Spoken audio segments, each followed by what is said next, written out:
Hey guys. So today's video, oh man, I have a lot of stuff to say. I do not have like a predetermined destination for this video. I don't really have a goal in that I want to sway your opinion one way or the other. This video is going to be very chaotic neutral. I just think that this is a pattern that I'm noticing on this platform, and I just want to know if other people have noticed it, how you feel about it, and do you think there's pros? And what are the cons if you see the ones that I see as well? I'm going to get right into it. Before we get started, make sure you check down bar of links on my social media platforms. Thumbs up the video if you enjoy it. Subscribe if you are new here. You know you want to. If you're not new here, hey, what's up? Hash around them. Come hang out on Patreon for bonus content and usually the book club. But the month of May is turning out to be a little nuts. It's the last month of school for my kid. We got a lot going on.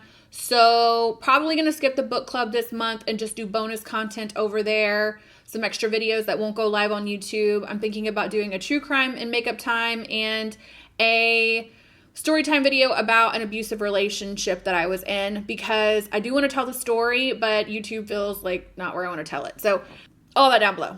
Anyway, so negativity tube. What am I describing as negativity tube? For me to answer that, I have to give you guys a quick summary of my time here as a YouTuber to understand that I kind of see this from both perspectives. So long story short, as short as I can make it, most of my time on YouTube was spent being a professional makeup artist and making YouTube related content in my free time. I quit doing makeup in 2017 and focused only on YouTube from then on out. And for 2 years between my last makeup gig and the middle of 2019, I was making a lot of the typical makeup content that you see, you know, hauls, reviews, tutorials, da-da-da-da. My views were low. My subscribers were low. I mean, I'm not a huge channel now, but what I got or what I have now happened because in 2019, I took a staunchly kind of anti-content stance. And what I mean by that is the whole point of my channel for a year, as I predetermined in the beginning of 2019, was going to be surrounding a makeup no buy I went on, which is exactly what it sounds like. For a whole year, I was like, I'm not buying any new makeup. And I made a lot of content around that. And the reason that I switched my content the way that I did was just because I was bored. Like doing the content that I did for the 2 years between 2017 and 2019, was boring to me because I'm a makeup artist. I like putting makeup on other people. I love the collaborative process of it. I enjoy it as an art form. Like the products themselves are the least interesting aspect of makeup and makeup artistry as a whole. I just don't care that much. But I was also in a place where, as someone who had been very invested in the beauty space and in makeup the way that I had been for so long, I was noticing like this huge push towards hyper consumerism and just like the money of it all. And I just felt like, okay, not only is this boring to me, but it just feels like it's taken advantage of a lot of people. So in 2019, I was like, I'm just going to go on this makeup no buy. I keep looking at my window, by the way, you guys, because all the trees are blooming. It's absolutely beautiful. And I just could stare at it all day. Sorry. I just kind of felt like I can't be the only one who feels this way. So why don't I talk about why I don't want to buy makeup anymore, the issues that I'm seeing in the beauty space. It turned into like kind of, everyone called me an anti-consumerism queen for that time. And my channel blew up for me. In like 2 months, I gained like 60,000 subscribers. And if any of you guys are on YouTube, you know that's a lot in a small amount of time. And my views were really high. My engagement was really high. Like it was something like on social media I had never experienced before. And what was interesting about it was I was having fun doing that content at the time, but I knew it wasn't going to last forever because like I was only doing the no buy for 1 year. And when that 1 year was over, I was going to be done with it. Now, if I had the good sense God gave a June bug, I probably would have kept on doing it anyway because it was successful. But I stopped because at the very end of 2019, my mother passed away from cancer. And when I came back to work and wanted to kind of get back to normal and start creating content again, I tried to continue down the anti-consumerism, makeup no buy, a lot of this in the thumbnail, you know, just, oh, I don't like this, I don't like that, very that.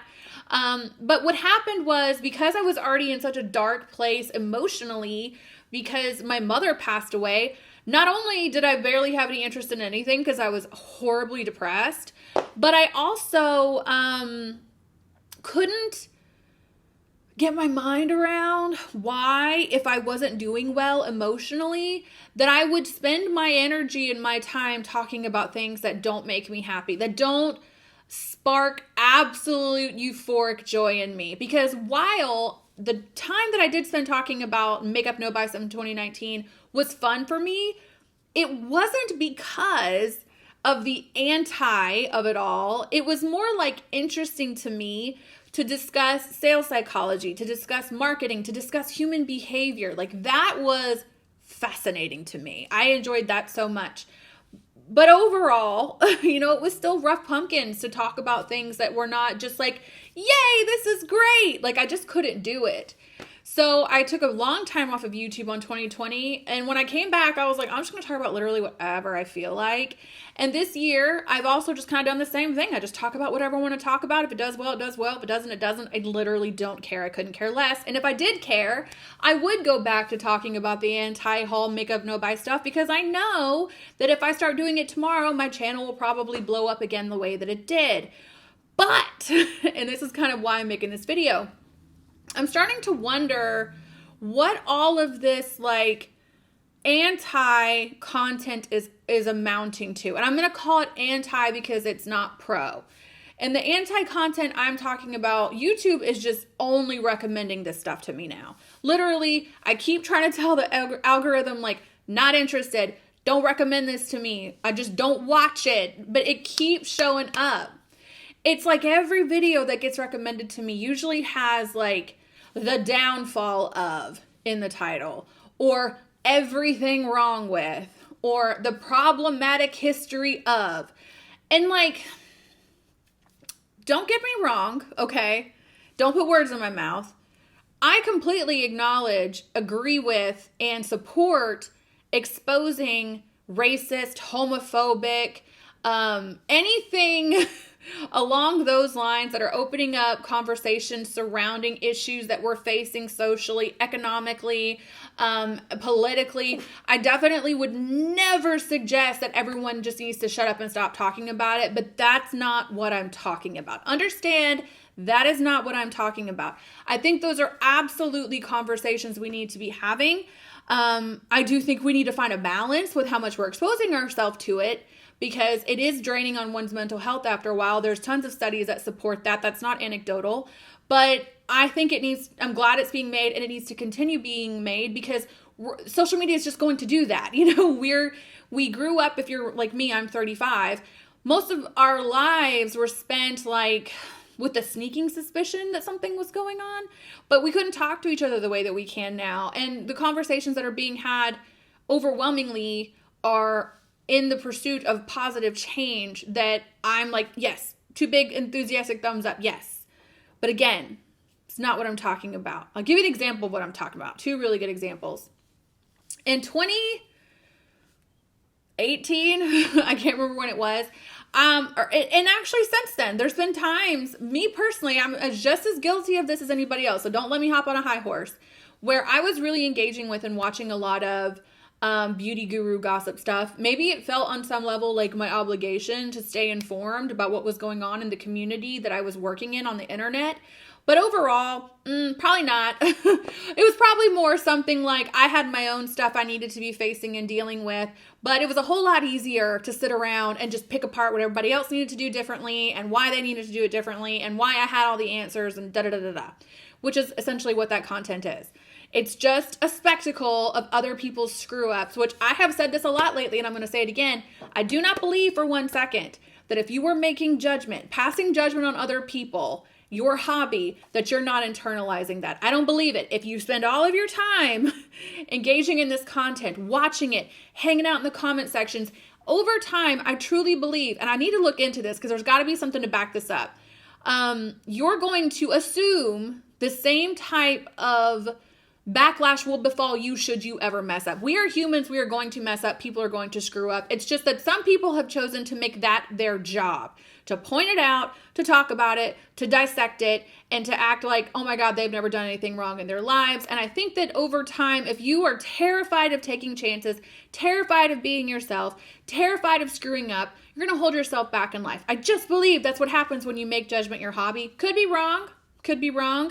I do know since I stopped engaging in it, and it's been a slow process, but I'm completely out now. My name is Whitney, and it's been 89 days since I watched a drama video. I don't have a lot of those thoughts I used to have, because on some level, being on YouTube and being on social media in general is very scary because you're exposing yourself so much. So the idea that like an army of people on the internet would like take to your downfall as a hobby is scary to contend with. I'm sure almost everyone on the internet who does this is afraid of something like that happening to them one day. And in fact, when I was doing my no-buy content, some people pointed out to me that there were people on the internet talking about me and how I was a hater and I was just this negative, like all these terrible things about me when like literally I was just talking about inanimate objects and like corporations I didn't realize we all were so protective and in love with. But yeah, I've been on the receiving end of that to a degree. And that was also part of why I was like, well, this doesn't feel good when it happens to me. So I don't want to contribute to that.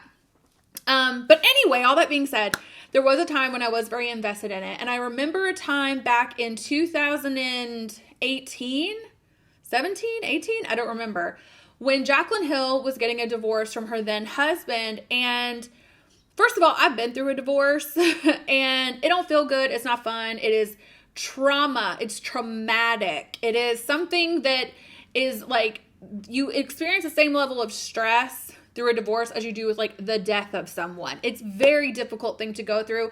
I do not envy anyone who's had to go through that publicly that way. I couldn't imagine, but she was going through it. And while there were tons of people who were very sympathetic and very sorry for her situation, there were also lots of people who felt like it was their right, their duty, their obligation to pick through this woman's dirty laundry surrounding her marriage. And a good example of this was something about pickles. It had something to do with like her ex-husband told her that he didn't like pickles, so she didn't eat them. And then when they broke up, suddenly she ate pickles all the time. And she like made a Snapchat story about it. When I tell you guys that like the only reason I know this happened is because so many videos were made about, did he like pickles?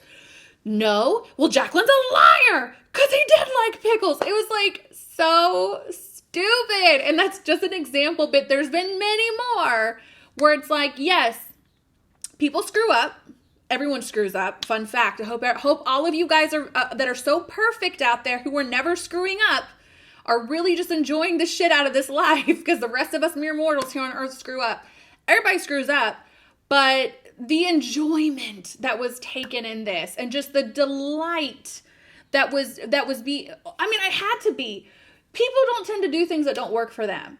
So the fact that people were sitting around and enjoying the fact that this woman was going through a divorce and then felt so righteous. They felt so like entitled to discuss this. And usually one of the main things I hear being said about this type of content is like, well, they put themselves out there, which is very victim blaming if you ask me, first of all, because where does that stop?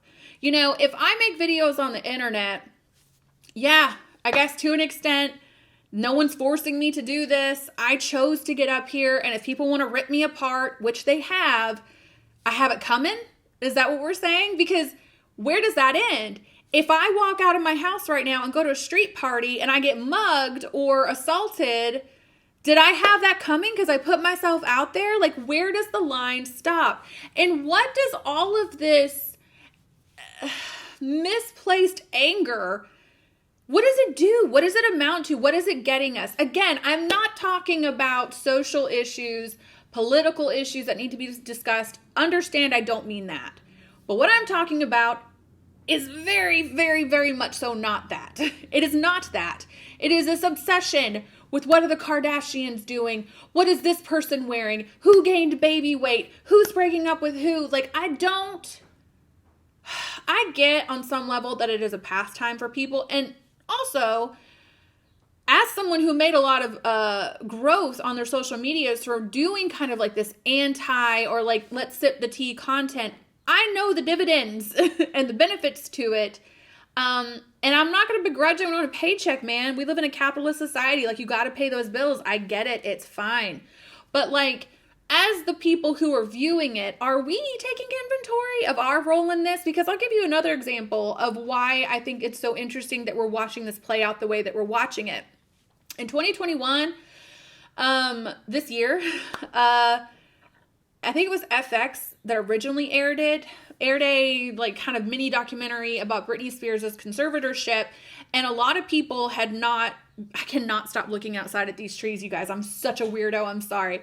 A lot of people had never heard of this conservatorship at the time, but I've known about it for a while because Baby One More Time came out when I was like 13. And I've been a Britney Spears fan my whole life. Like, I just have been.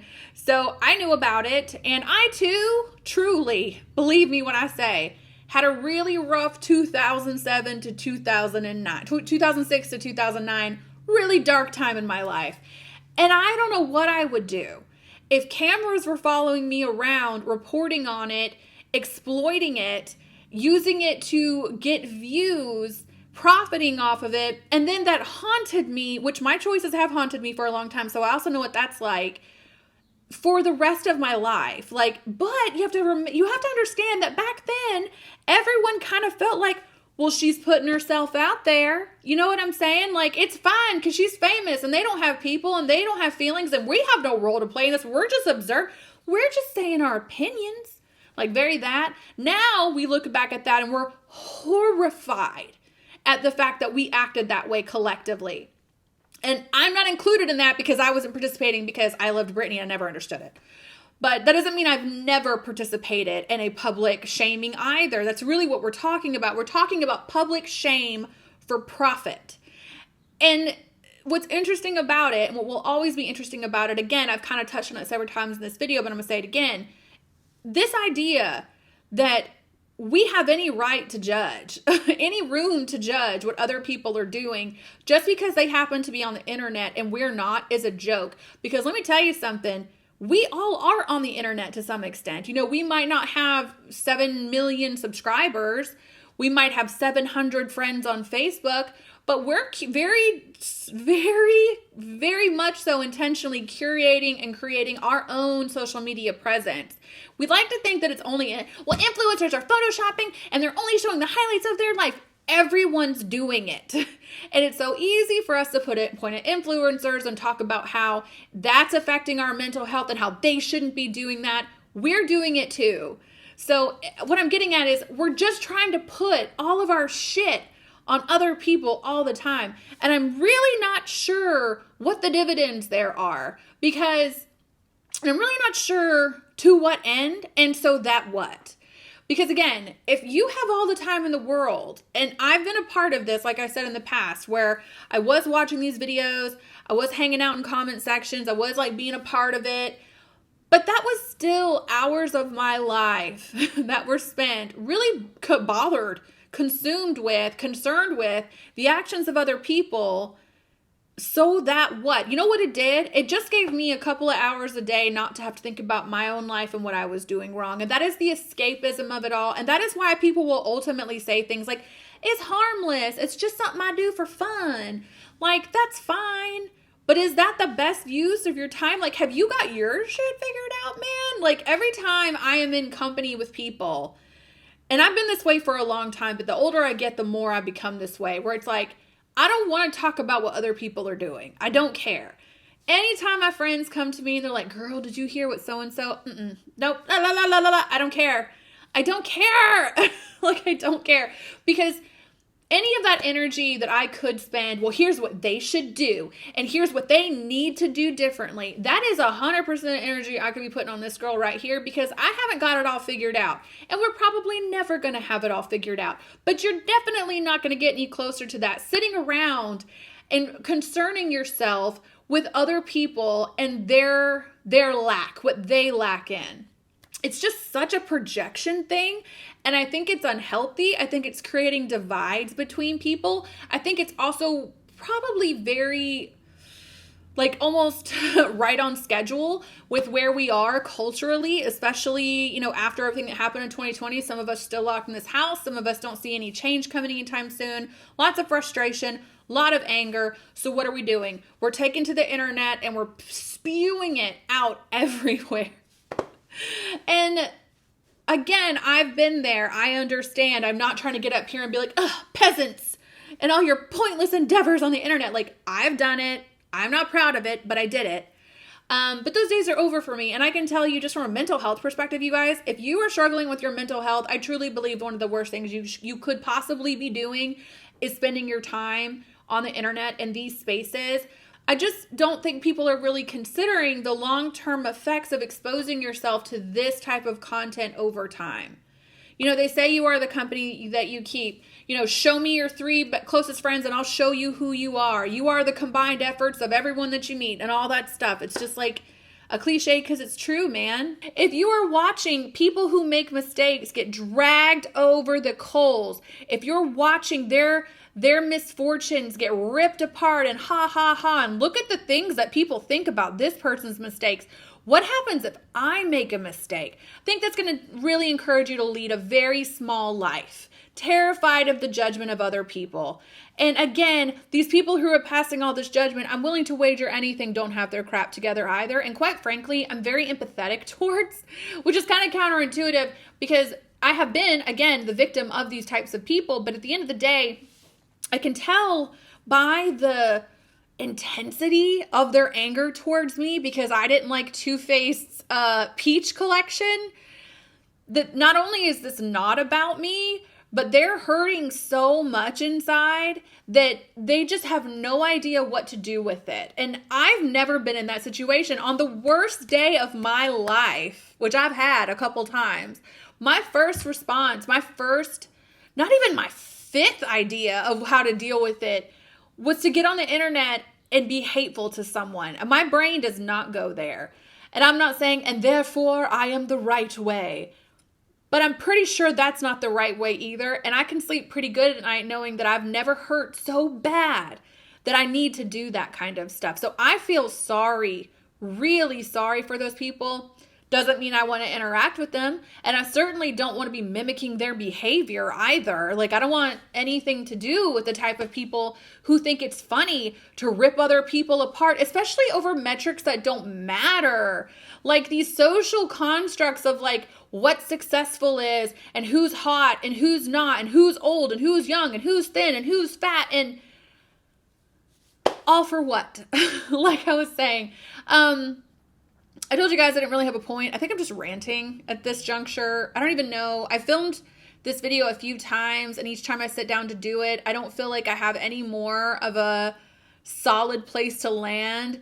I think what I just really want to get out of this is to figure out how you guys feel about it. Like, have you noticed this? Have you noticed this rise in this I hate everything content? Again, I understand certain topics need to be discussed. Certain things need to be brought to light. Some people need to know who and what they're supporting with their time, their energy, or their money.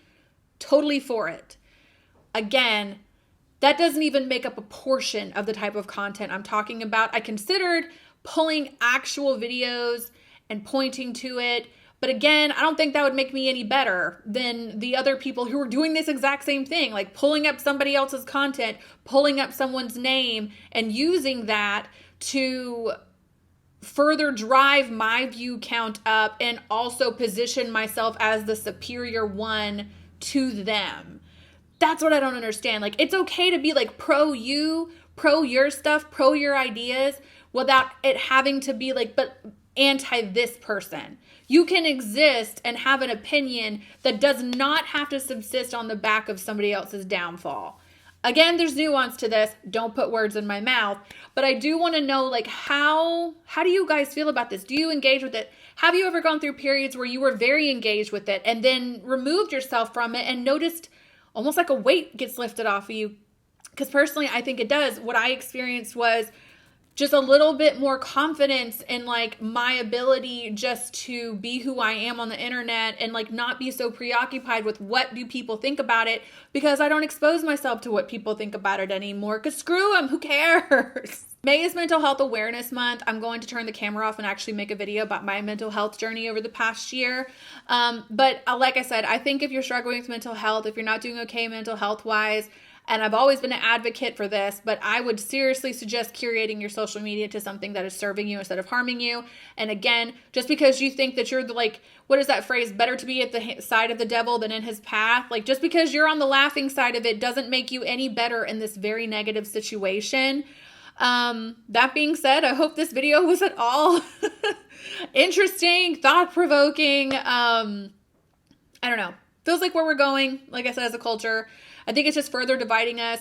There's already enough big picture issues that divide us, understandably so, because I don't ever want to be on the side of a racist person, and there's no conversation that's going to help me get there, so I don't even need to have it. But I think there's smaller things we can afford not to fight about, like Jaclyn Hill's stupid pickles. Like, you know what I'm saying? Like, give me a break. Anyway, I hope you guys enjoyed this video. As always, thank you to the patrons. Like I said at the top of the video, I don't think we're doing a book club this month. The weekends, every day this month is already like filling up a little more than I anticipated. And because I am focusing so much on my mental health, like I will discuss in the next video, doesn't feel like the right time to be trying to overbook myself. But I will be putting some bonus content over there. My patrons love the true crime and makeup time. And like I said, I think I'll do a video about abusive relationships. Yeah, kind of nervous to make that one, but I think it'll help a lot of people. Anyway, I hope you guys are having an amazing day. Check the down bar for links on my social media platforms, and I will catch you in the next one.